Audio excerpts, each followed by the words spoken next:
Hey everyone, today we're going to take a look at the changes that were made in American Truck Simulator for 1.39. It adjusted some sound settings regarding FMOD. This video is going to show you how the end user will be able to adjust sounds to their liking. If you find this video helpful, please take a moment and subscribe on the bottom right of your screen and hit the bell icon to get live notifications when I release a new one. Thanks. Let's get into it.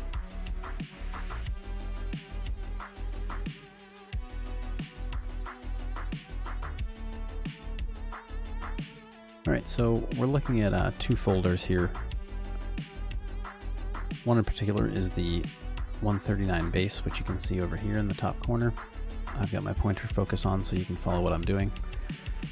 In this particular case, we are looking at the stock W900, and I want to show you some of the files that you can change and some of the files that you can adjust and where they all point to and what they do, so that hopefully this will make it easier for you as the end user to manipulate files because you like one thing on one place. You can even make files work. Old 138 files that aren't separated for a turbo and add a different turbo to them without having to do too much extra work other than changing some text data. And you know how much I love changing text data. So let's get into looking at how the engines look now. We know that they've changed them because they all don't work when you upgrade from 1.38 to 1.39 without doing anything. So let's go ahead and look inside, we'll say the MX500. Now everything else looks normal. We know about torque curves, we've covered those before. We know about all this RPM range, low and high gear, meant for the automatic transmission stuff, and the torque ratings and all these things, right? So those are all normal things. Nothing else has changed except for this. Before it used to say sound colon and then the bank for the sound. Now it says at includes sound SUI. What does that look like? Well, let's have a look. If we double click this right here, sound SUI, you'll notice it's pointing to separated sounds. In this case, there's 4 of them.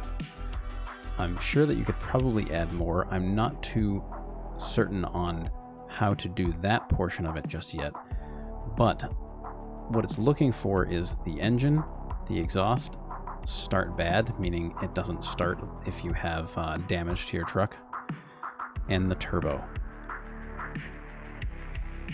So every sound that was created for 1.38 already has these top 3 separated. 1.39 required turbo to be separated, which is this bottom one. So in the case of your 1.38 engine that you like being used, what you can do is you can change,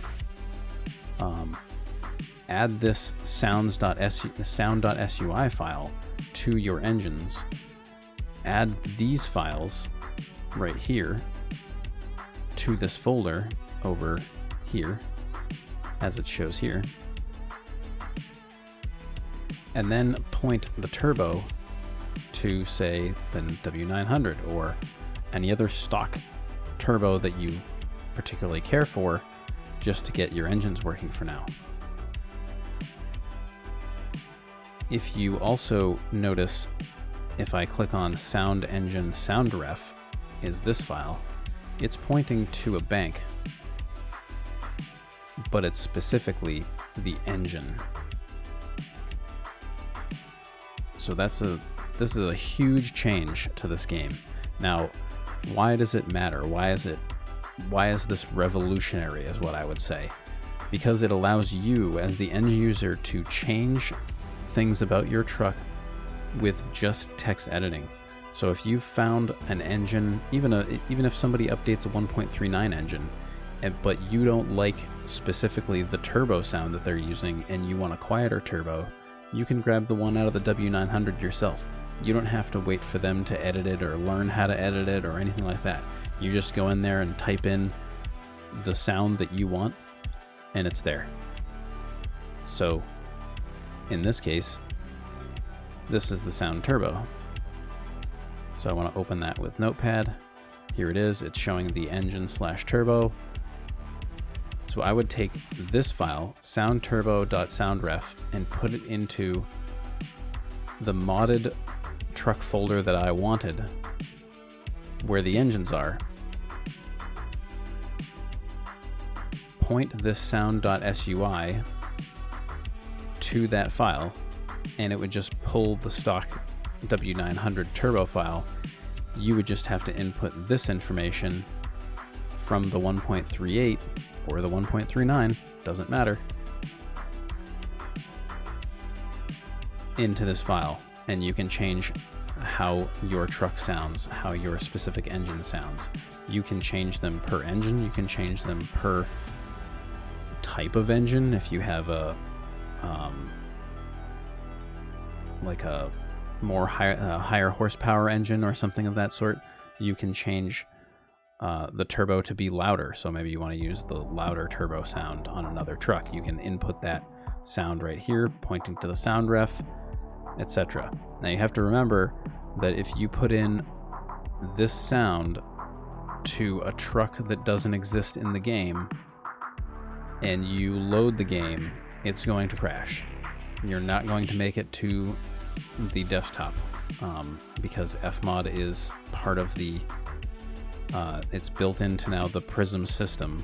So if you say I put this as like the 3XX or something, and then you took the 3XX out of your game and you tried to load the game, it's not going to show up. It'll just crash the game straight up, and then you're going to be wondering what's going on. So be wary of that.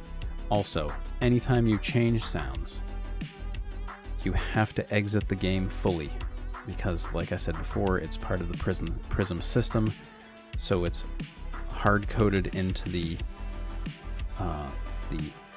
game system itself. So you will not hear a change of sounds if you edit one of these files and you do not exit the game fully and reopen it.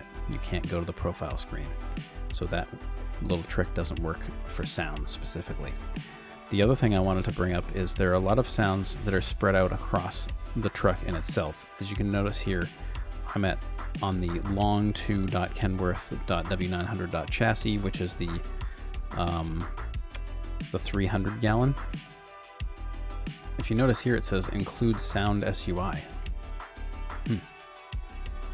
So if I go to the chassis sound SUI, well, this is what's going to be in there. There's 7 sounds incorporated: the air brake, cutoff, reverse, lift axle, hook attach, detach, and the trailer cables. You can change any one of these to any other truck that you like. These are defaulted. You can see the default folder, and I can bring that folder up over here. This is the base of the game, unpacked. So if you go to sound, truck, default, it's going to have all your air effects, your reverse sounds, your interior stick parking brake, all of these things. So you'll be able to, if you have a truck that has these independently, or you find like Coyote, I believe, does a air brake mod, as long as he's separated these things out, all you have to do is create a new sound ref file and point to it from within here. So if you like his air cutoff, boom, you can say sound truck Coyote, whatever the sound reference is. It seems more complex than it should be, but it's less, I know it's hard to understand, but it's less complex than it was if you didn't know how to build sounds, because you had to kind of input the RPM range and all these other things, which you don't have to do anymore if you're just mixing and matching stuff. So you can do it on the fly instead of having to open Fmod and try to learn it all. The other thing I wanted to bring up is the interior. The interior also contains sounds now, which are things that I also have to fix in the 3XX. This is right here. There's 20 sounds. So air warning, blinker on and off. These are specific to the truck. As you can see, it's listed as the W900 in these two. Stick blinker, the sound blinker, the interior sound blinker. So they're all a little bit different. So the T680 is going to have Kenworth.T680 here for the stick brake park, but the wipers and things of that nature, they've decided that those are all the same per truck. They don't sound different. You can make them different if you want to make those sounds, or if you find somebody that has sounds for the interior that has made them for 138 or now 139, you can change them all using these sound ref files, and that's just going in here and adjusting the appropriate bank and that kind of stuff. So that part of it is, you know, the text part is a little difficult, but it's much easier than learning Fmod, I can tell you that much, with all the hierarchy that goes on in the background. So I hope this is a little bit something that's going to make you curious, and something that's going to make you kind of dive in here and figure out if you can make your own sounds and make your truck sound how you want it to do without too much trouble. I appreciate you checking out the channel, and thank you to all my patrons who continue to support me throughout these difficult past few months and this year. It's been a difficult year for a lot of people, and I appreciate all your support on the YouTube channel as well as on Patreon. So thank you so much. We'll see you soon for the next one. Bye-bye.